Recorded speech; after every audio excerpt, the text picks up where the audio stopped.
Hello and welcome. My name's Libby, otherwise known as Silverlief, and this past weekend I went to an event to teach bookbinding, and this is how mine came out. It was just a small little pocket book that is casebound. Not my best work because I was doing it whilst teaching other people, like in a hands-on setting, but still really like it. I embroidered the front of this one, but what I had done is I'd made up a bunch of kits ahead of time with all the pieces pre-cut out, just to make it easier. I only had an hour slot, so, you know, trying to make sure that it could get done in an hour and then having everything pre-done. So these are the chipboards and the spine, which I wrote the sizes on, which is in inches, so 3 3/4 by 5.5, that's 2 of those, and then 5.5 by about, I think I did it like 2 centimeters. I know, using both types of measurements, but it's about 1/4 of an inch. I made these up in advance and knew roughly how thick my spine needed to be, but if you're doing it yourself, you'd want to wait until you had your signatures sewn to figure that out. Then I pre-did some end pages, which was 7 by 5.25 inches, which is going to be the size of all my pages. So I also did, I think, 25 sheets of paper to go with it, the same size as the end pages. You need 2 end pages. These are decorative. I also provided a little strip of paper that would be turned into the guide, which I believe I accidentally did to the size of the book board, not the paper, so I'll have to cut this one down. And then a piece of leather or book cloth, or you could even use paper, that is bigger than the end piece. So how I measured that was I laid out the size of my panels all together. Oh, sorry, it's a little bit off camera there. All together, and then cut around the outside, leaving enough space that you can fold everything in. Okay, so and then a little piece of book fabric for the spine. So what I started them out doing was obviously folding the paper. Now, I like to do mine in 5s. You don't have to, but I did enough for 5 signatures, which is a grouping of paper. So I had them take 5, fold them together. And I wasn't being super precise with this. I mean, as I say, I only had an hour slot, so nobody was being particular. I did hand out bone folders, so yeah. So we did 5 lots of 5, which in the end gives you 100 sheets to work on, but you can do as many as you'd like. The difference is how thick it will make your spine. Which will adjust the size of the spine piece, but this is why I had them all do the same. I'd already measured everything out, I knew what I was doing, so yeah. So that's 2, 3, and it was a lot of fun. It was part of something called the SCA, Society of Creative Anachronism, basically historical reenactment type of thing. This was like a side event for a group that I'm part of within it. It was a lot of fun. A nice restful day of classes and food and company. Yeah, so that's our 5 signatures all together. Let me just quickly take the top off this, because I measured this piece wrong, and it doesn't really matter. But yeah. Okay, so then you take a piece that's the same height as your signatures, but wider. And we're going to start by folding it in half. This is just so that we can make a template for where to punch our holes. So, in half. And then what I like to do, if we ignore this fold here, that shouldn't be there if you're doing it right. You fold it once in half, and that gives you your middle hole. Now I was doing a 5-hole stitch. You can do 3, you can do 7. So then I take this, and then I take a little bit up off the end that's open, so the open end, because you want the top and bottom holes to be removed. And then I just take what I've got there and fold it in on itself. And that's just an easy way for me to get the holes without having to measure. So we have one here, one here, one here, one here, and one here. So then what you want to do is you want to punch each of those with an awl. It would help if I had my awl out, wouldn't it? Or you can use a needle, anything that will poke a hole, just straight in the centre.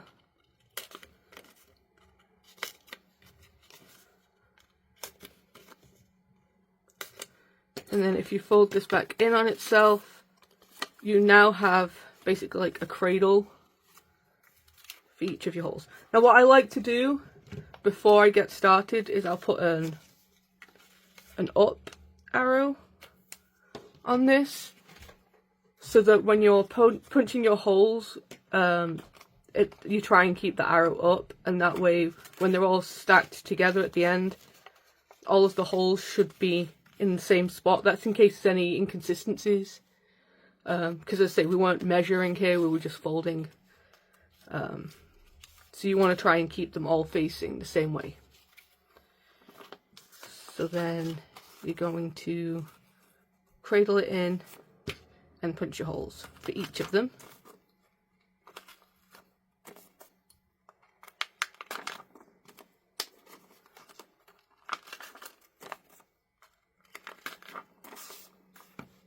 And you can be as precise or not as you like with this. Again, I'm going a little faster than I would be in my own time, so might be just a tiny bit squiffy, but that's okay. And what I want to do is place this one on top of the other. Again, trying to make sure that they're facing the same way when I set them down, just so that all those holes line up. With a project this small, you're not really gonna notice that difference too much. But if you want a really refined and finished end piece, you want to keep everything the same way. If I can find the middle, that would be great.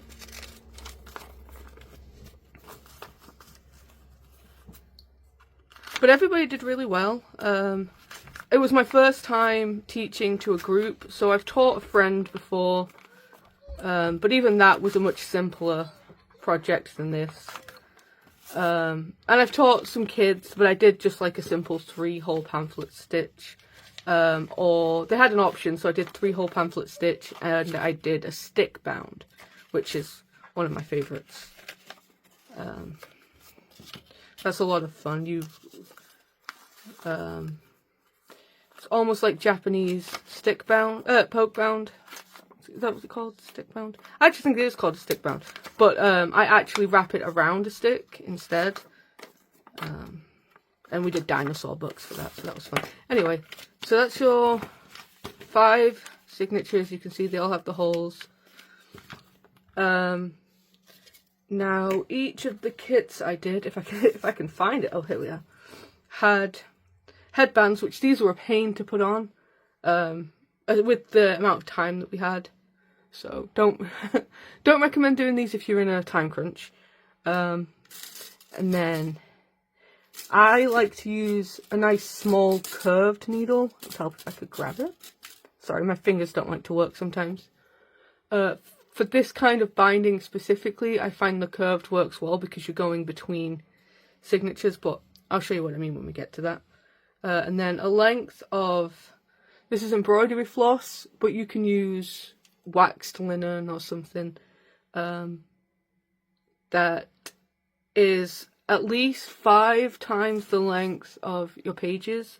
I tend to do 6 because I like to have a little extra. I'd rather too much than too little. Although you can tie on if you're out of...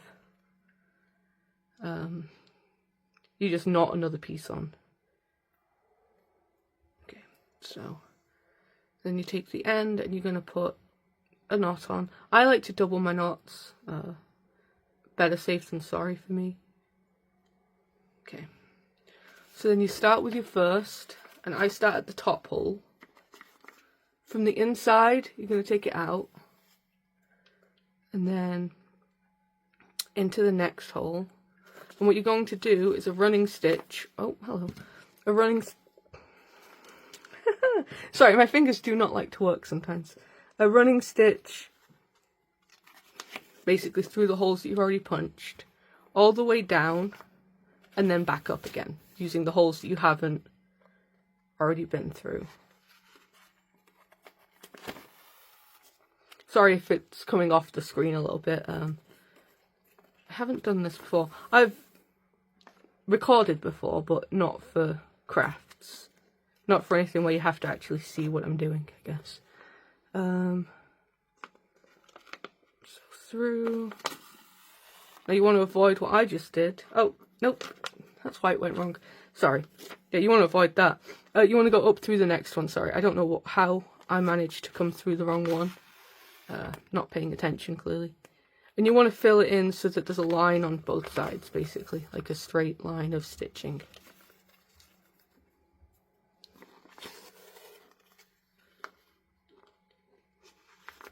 Back up to the top. Okay. So then you should be here. And now you want to take your next one. Oh, hello. Oh, I pulled the knot through. This is thinner paper than I usually use. Then you're just going to go into the next one.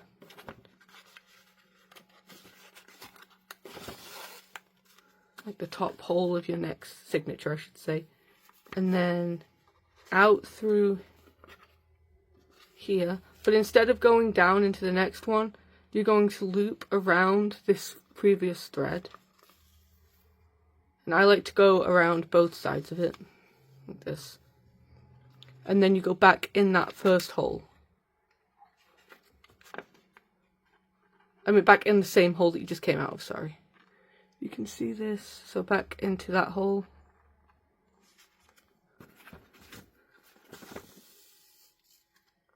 Okay, so on the inside you're getting a line. Then you go, but on the outside you're not. There's no, you don't have a second thread on the outside. Does that make sense? Then you go out through the next hole and you repeat that. So around this, and this is why I like to use my curved thread, because you're going my curved needle, because you're going around the threads. Back through, out through the next, and around your thread. Now before anyone jumps ahead, because I had a problem with this at the class, this isn't how you do every single one. This is just for this first one. The next I'll show you. So don't skip ahead thinking that this is how you connect them all. So then I still go around that one at the end, so that it's still, you're hooking it onto one another. Okay, and then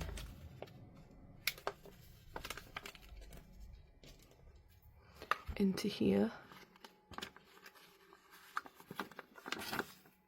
Now for this next one, instead of hooking around this big thread, this like line of thread that we have, we're not hooking it through this, we're going between the two signatures around the knot.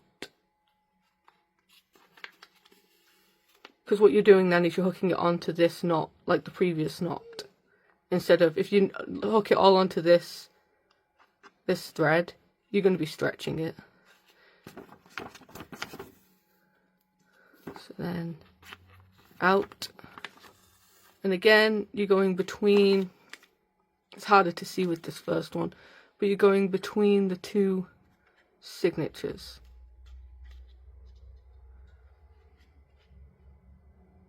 This is why I like my curved needles.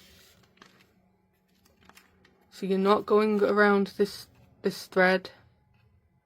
It's not the thread you're hooking, it's between the signatures, underneath your previous loop.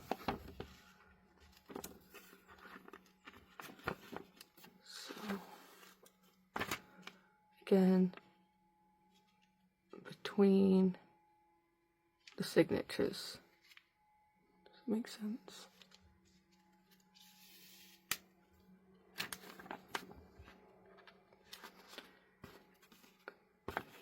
Now, if this wasn't going to end up case-bound at the end, you would actually be able to lay the pages completely flat doing this way.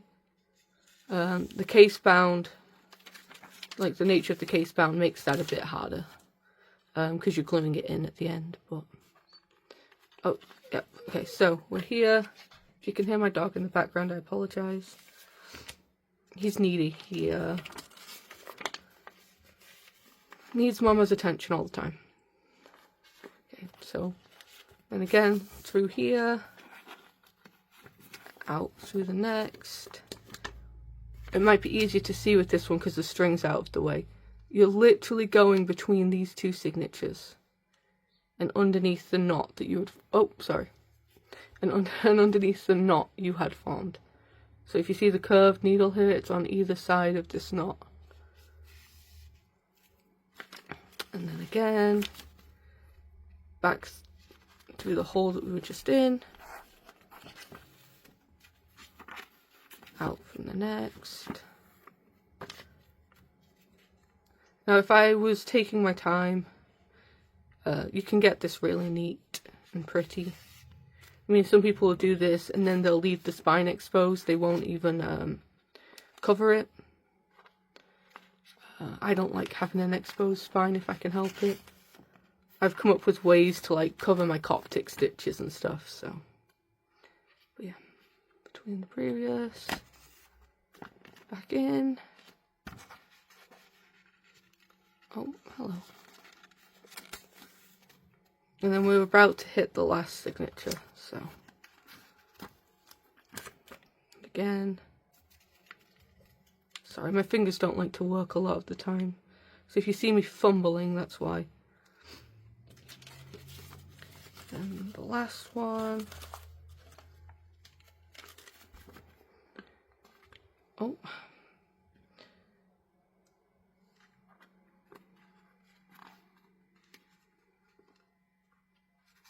Oh, don't do that. There we go. And you could do this with as many signatures as you'd like. You're just always going under the previous and back through that hole that you came out of. I've done them with a lot of pages before.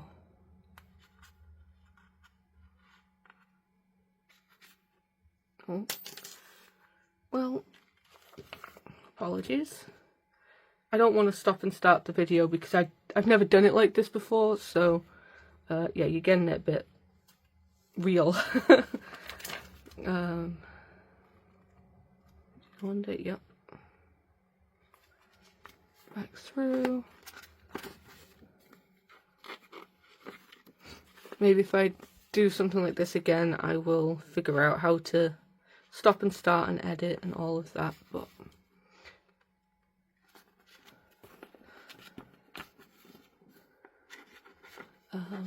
some people took home extras of the kits or what they have been working on, so I figured this might be a good way to help them. Okay, so we're at the end and I like to go back through a couple of times and then knot it. So if we can pull that off.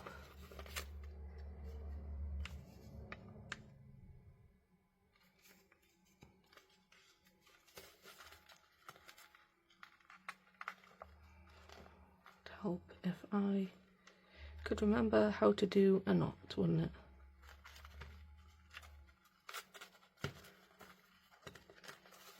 That'll do. Okay, and then I just snip off the excess. I don't know where my little scissors are, so we're getting the big ones today. And then I snip this. You can leave these hanging on the inside and add like charms and stuff, but... So this is the spine. And as you can see, we only have the one line of thread and the rest are knotted upwards with each other. So I'm going to put this away. Now I'm going to set this aside for now. Yeah, I'm going to set it aside to work on the cover. You can attach the, like, do the glue and stuff, but sorry. I'm going to hold off. Oh, also, end pages. What you're going to want to do with these is fold them inwards, so your pattern is on the inside in half. I didn't even realise that they were still there. So, fold those in. And I like to burnish them well. These are going to attach it to the cover at the end, so. Alright, so I'm going to set a pile over there for that. And then this is the leather that I have. It's just some scrap leather. It's got a different texture to it. For Christmas, my husband got me a bunch of remnant leather, so I cut a bunch of that out. Alright, so as I showed you earlier, we want to center these and then fold over. You don't want a huge gap here in between. It makes it really floppy and unstable. You don't want them next to each other though, because they need to be able to fold up. So at the minimum, you need the width of your chipboard between. I tend to do a tiny bit more. So like this. And then I like to do the center first. Can you hear my pathetic baby boy? His little whiny self in the background. And you don't want too much glue. You want enough that it'll stick, but not so much that it's smushing around. If you have too much glue, well, it's not going to want to dry anytime soon. And also, it'll be more slick, so like the spine will move, or the pages will move, the blocks will move. So, you know, you want enough to work with, but you don't want to oversaturate it. Otherwise, it'll just be a pain. And we had a lot of issue with that at the weekend. People's things were slipping out of the way because it was just, they were loading up on too much glue, which is fine. It still worked in the end, you know, it's not gonna ruin the project, but it just makes it harder on you and makes your drying times and stuff much longer. So, oh, sorry, these are, I got some silicone brushes, but some of them weren't glued into the handles properly, so that's what you get for buying cheaper. In my defense, I was just trying to get something in time for the event.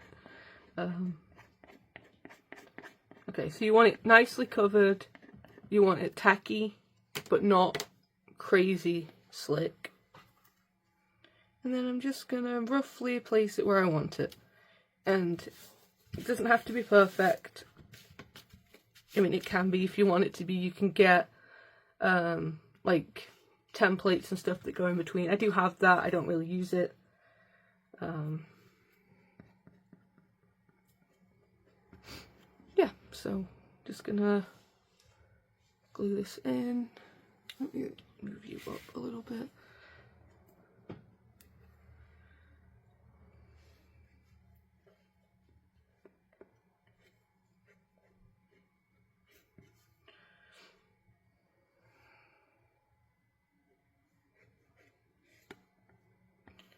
So I make a lot of journals for people as gifts. So I don't really keep a lot of them, so I don't have a lot to show.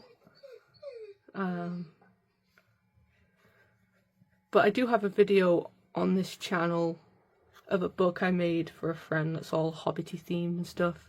I should probably unprivate it. I privated it so he couldn't see it until he got it. And then never unprivated it, so. But I'd like to do more, like, I don't think I'm much of a tutorial person, I know. I'm trying one now. This was just more to go alongside the kits that I was doing. But just craft with me videos I think would be fun. Okay. So, we're going to give that a moment.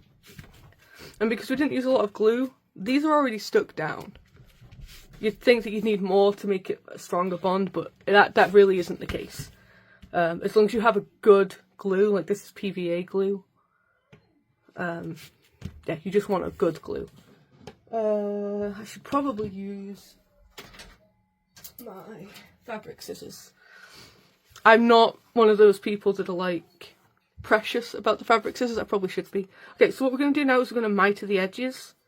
Basically cut out the corner because we're folding all this up and we don't want this bulk here.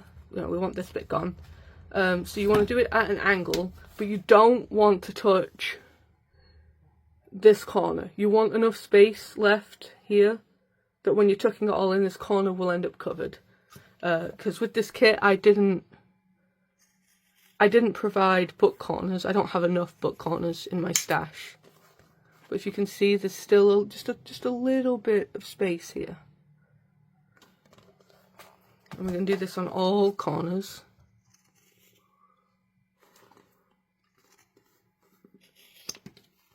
And you don't want to go straight across. If you go straight across, you're losing way too much fabric. You want the inside nicely covered.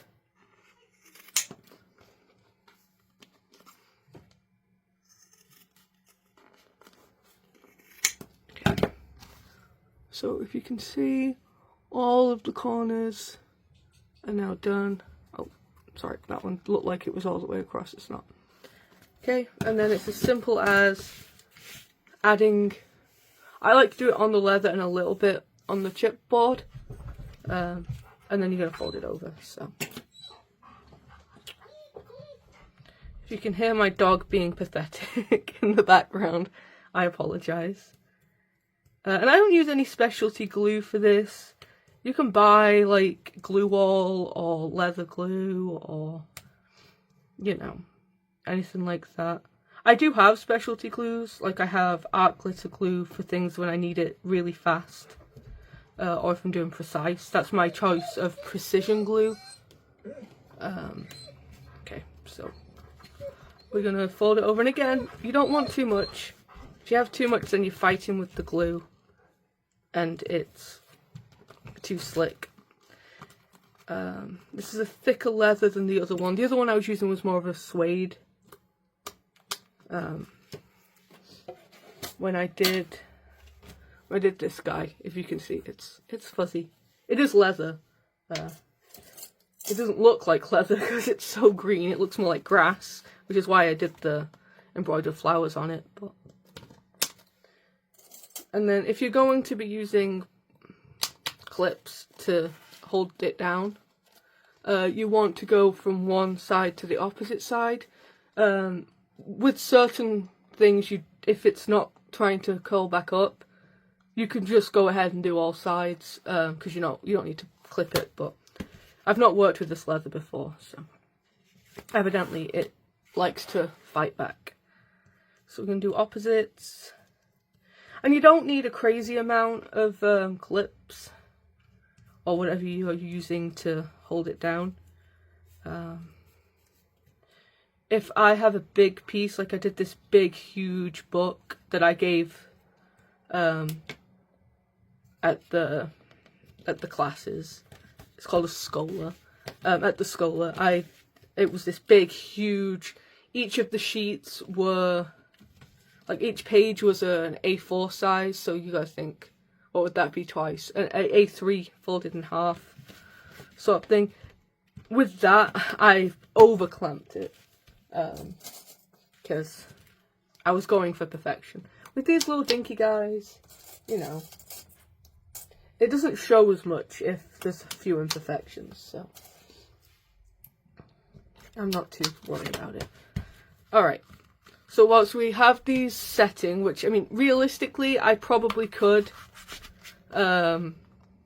take these off and it'll be fine, but just so that we have an excuse to go back to this, what we want to do is, my papers, my end pages are decorative, but they're not patterned in a way that they have an upside or a downside, so it doesn't matter. But if it does, if yours does have a pattern, like, see, this is a tree and it's got writing, so you want it to be the correct way up, so check that before you do it.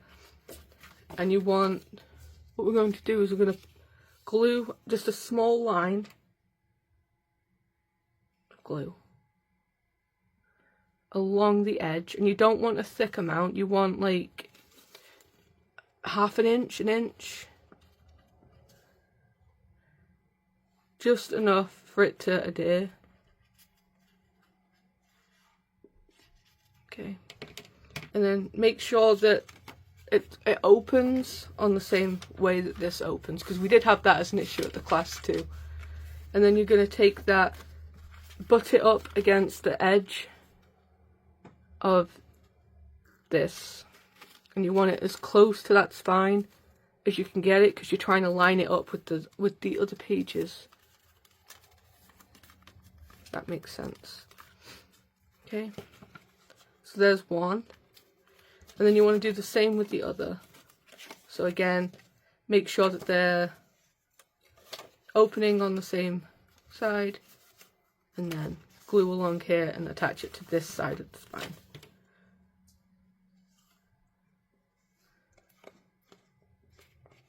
And again, you don't need a lot. If you're using good glue, so like don't use a glue stick. You want a glue that's going to stay, like stand the test of time. A glue stick does not have a good hold over time. I usually use that if it's alongside something else, or if it's just to glue something straight down, not part of a construction, if that makes sense. It's like on my masterboards and stuff. Okay. So now you have end pages attached. Okay, and you know, like a end page you'd have in a book. There is this flyaway here, and you don't have to use heavy paper. I used the heavy paper because I wanted them to have something patterned. I was trying to make it pretty for them. Okay, and then what I like to do with this next bit is I'll take a bit of a bigger clip. You know, it's got a heftier bottom, I guess. And then this is just so that, one, I can hold everything together, and then I can stand it flat if I need to. Okay, so, and then what we're going to do is, take our good glue. You want something acid free if you want this to last a long time. I like my PVA. Archival quality is what I go for. And you can see, if you're looking at this, you know, it's not perfect here at the top. That might be because if I had like accidentally flipped a page, a signature when I was putting them together or whatever. You can get very precise with it. I find with this project I don't care so much because I'm not exposing the spine and the end product still looks fine. If you're going to be precise about it, then you know you really want to make sure that your holes line up and all that. Now you don't want to douse it in glue. You want just a nice layer to cover it.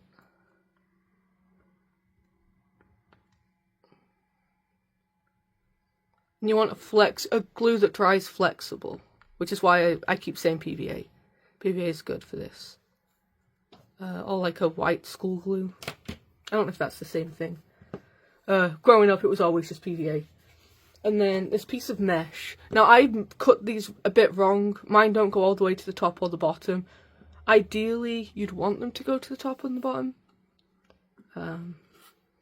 I was doing it bulk, and I was doing these kits the night before. So you're going to lay it over the spine and over the edges. And then you're going to want to add glue to this.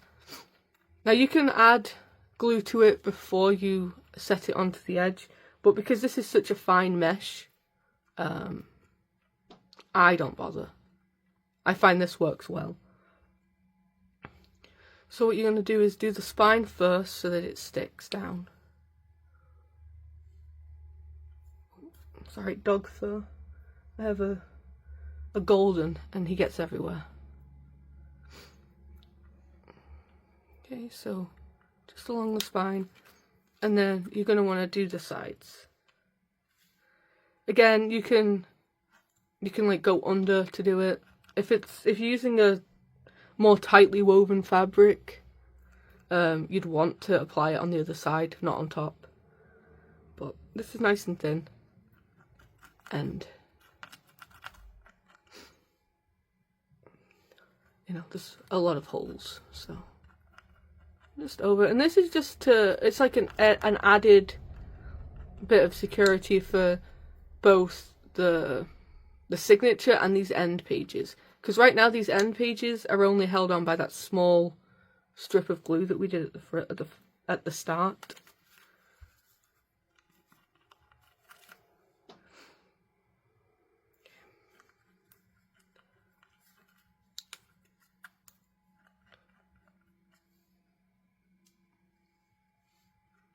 Sorry if I take this off the... I'm trying to look into the camera as much as I can. But I'm not used to working with it like this.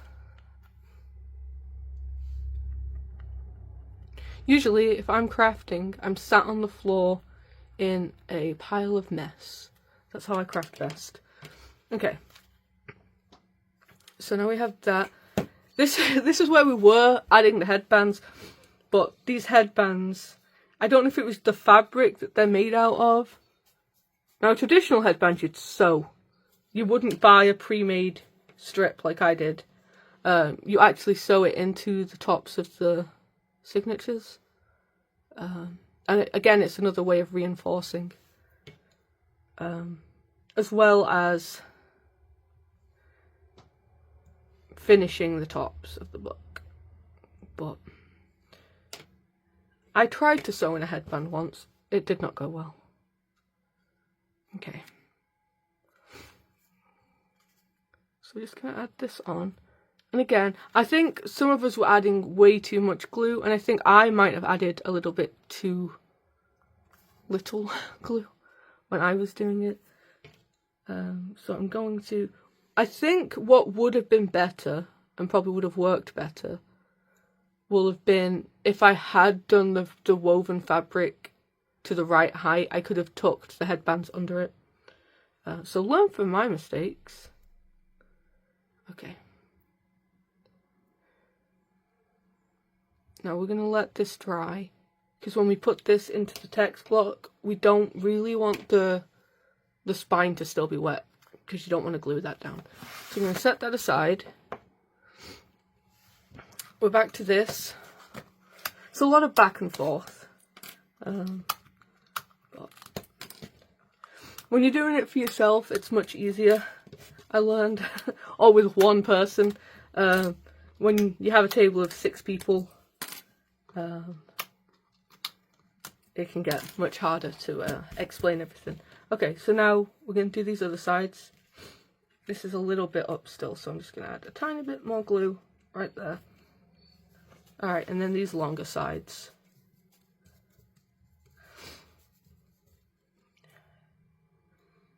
if I sound a little congested, I'm getting over being sick, so I apologise for any sniffling. I'm trying my best not to. Okay.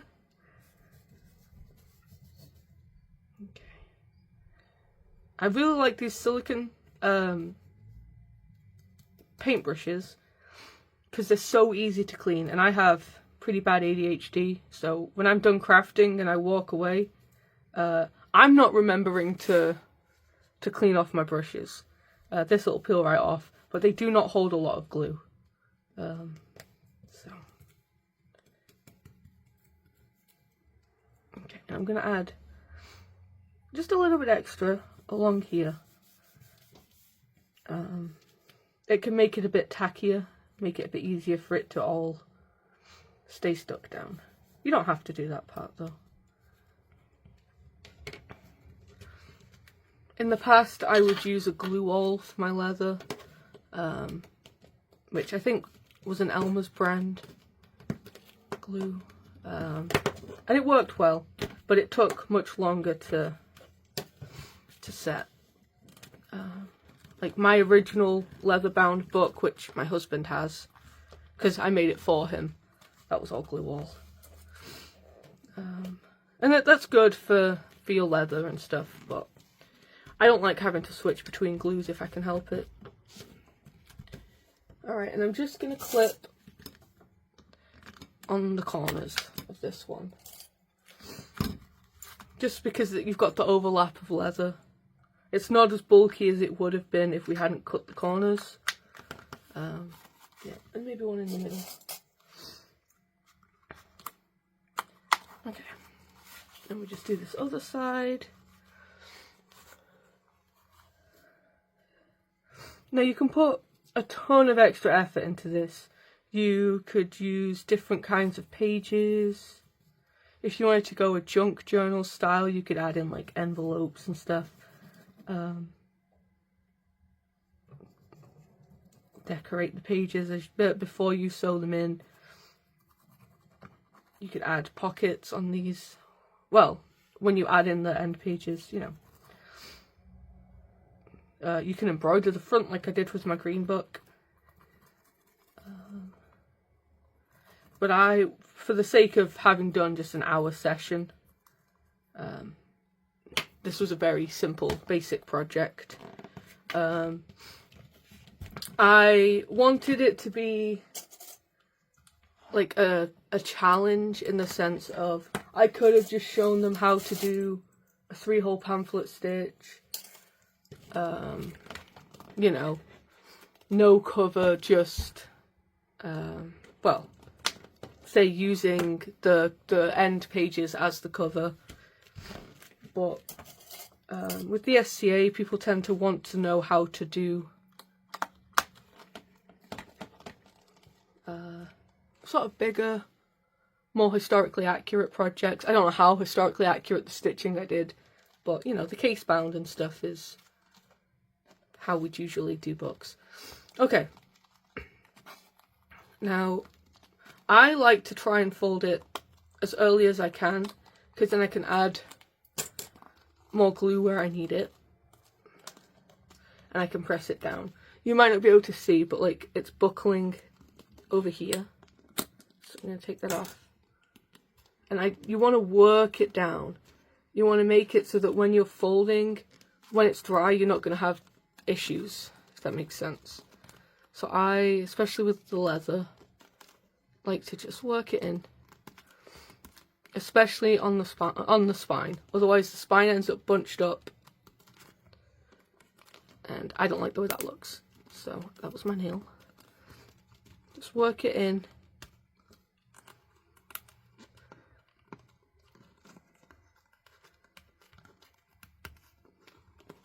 Okay. Give it a good look. Yeah, that'll do. It's not perfect, you know, you can see some bumping up here and stuff. But I'm happy with that. This is most likely because the spine and the panels weren't completely aligned. Again, you can get tools for that, or you can use, say, like a ruler to butt it up against to make sure it's straight. And in my own time, that is something I might do more often than not. This is stuff that you get a feel for over time, though. You know, the more that you're creating and going through a process, you know which corners you like to cut, and which ones you really want to emphasize. So, okay, so there's our book. Well, the cover. I really like this. It's almost like a reptile skin. It's kind of strange. Now you want to see, again, if you're using something with a pattern that has like a top and a bottom and a left and a right, it's decided for you, right? I have this one that I've been working on, and, well, it's actually not a good example because they're all sideways and skewy, but, you know, I decided I want this one facing up, so, you know, that's how, you'd want to know which way was up, I guess. With this, because it's just leather, either or. This one has a bit of a line going through it, I don't know if you can see, so I'm going to put that one on the back. So this is going to be my front. And again, it doesn't really matter because my end pages are not directional, that's the word. Are not directional. But if this was directional, you'd also want to make sure that, you know, it's going the right way. Okay. So for this, to put this in... Oh, and if you had lines, like some of my lined paper... Although I don't think this has any of it. Some of the lined paper I used had the topper, you know, where you'd write the date or whatever. So I made sure that those were all facing up. Alright, so I've decided, since this is already showing me that this is up, I guess because it's got the words, I'll make this up. So I want to, on the back of this, glue it all. And you don't want a ton of glue, you don't want it soaked through, but you want it all the way to the edges. So just a little bit, but all the way. And you can put something underneath so that it's not touching the other papers, because that can be a problem, because then it'll try and glue itself shut. But you can always just gently peel away. It's not a huge deal. See, these headbands, part of it is stuck, another part is not. It's fine. They will eventually settle, and you don't have to use headbands. Personally, in a lot of the ones that I do, I don't use these cloth headbands. I work a lot with leather when I'm doing my books, and I will usually take a strip of the leather and make my own little headbands. I don't have any on hand to show you, because most of those have been given away to friends, but then I can put like eyelets through it and, you know, add my dangly charms and stuff. I wouldn't use glue stick for this. I mean, you probably could, but I just don't trust glue stick to last. So, okay. So you want to, again, you want to line this edge up with the edge of this. And you want to try and center it as much as you can. So before I go in and start pressing down, I'm just going to make sure that it's sitting central. Okay, so it's up against the edge of this chipboard and it's central. Then I'm going to press, and then I'm going to open it. Oh, sorry. And go from the inside. And if it's shifted a little bit, I'm going to carefully ease it back into place. And you can use your bone folder, you know. If I find this corner here is the most important.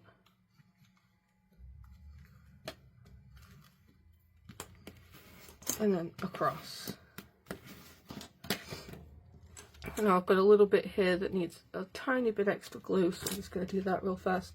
And it's important with this part that you let, I was saying with the leather on the spine, that I like to move it around before it's glued. You don't want to do that with this, because you're going to end up tearing your paper. So, put that all the way to the edge. Okay, nice and neat. This came off again. realistically, I don't know if I'm going to keep using the headbands. I wanted to do it the full process, which is why I was using like the mesh and the headbands. Personally, I don't usually do that, but you know. I also don't usually casebound. It's not my favourite. I don't like books that I can't fully open. So I tend to do a silly version of a Coptic stitch. Well, the Coptic stitch is the correct version, but I will then wrap the cover still in leather or whatever, which is a pain, but it can be done, and I will probably do a tutorial on that at some point, because I don't like the open spines. Some people make them look really pretty. I'm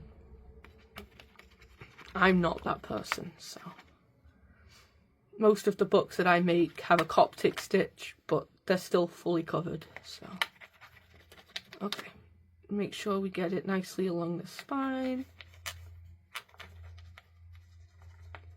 Alright, let's reattach this headband, and then for this one, instead of trying to fold this over, we're just going to close the book. And this is why we wanted this spine dry, because you don't want the spine attaching to the cover. You want room so that the book can open and breathe and move. Okay. So I'm going to open it just a little bit. Trying not to fully open it, because if you see, if trying to fully open it now, it's going to pull away. So you don't want it fully open, you just want partly open. Just enough to burnish it down. Okay, and then that's it. That's your finished book. Now you can, if you want, before you glue the text block in, that's what this is, a text block, you can add a ribbon onto the end, onto the spine, that you can use as a bookmark and stuff. That was just an extra step that I wasn't wanting to fit into an hour. You can add things like book corners. You can add a book plate on the front. You know, you can decorate it up. If you were going to add a book plate, I would do that before you add in the text block. That way you can hide, say if you're using brads or something to go through, you can hide them. But you can still do it at this point. You could do it at this, I mean, I have a book plate. You could put it through like that, and then on the inside cover it with something. I like to put, especially for ones that I'm gifting, I'll put a little placard kind of thing of like who it's for, you know, when it was made. I like to do that to cover up if I'm adding, say, a book plate or book corners. I did not have enough corners in my stash to add them to the kits. That's why they weren't in there, but yeah. And now the rest of this is up to you. You decorate it how you like. I just did one for my husband and I painted on the front with acrylic paint. It would have been better with leather paint, but I have acrylic paint markers, so yep. But that's the finished book. As you can see, it's a nice size, but you can do it any size. It comes out to what, this is about 4 by just under 6. Yep. Let's say if you leave it before you open it, you see I can open this all the way and it's not coming away from the edges, so that's what you want to do. Yeah, now because it's case bound, you can't really lay it flat, you've got to really work it in. But the stitch that I showed you, if you didn't case bind it, if you like just added a nice cover page or something, it would lie flat. So yep, that's it for me today. Hopefully that was okay. Yeah, and as I say, I would like to do some crafty videos of, well, what I usually am doing, which is, you know, making silly little books or pieces to put into books. And I would like to show how I do the Coptic that then gets covered. Because then you'd have a nice, what would look like a case-bound book, but it will just completely fold out flat. Anyway, thank you very much. And I'll see you next time. Bye bye.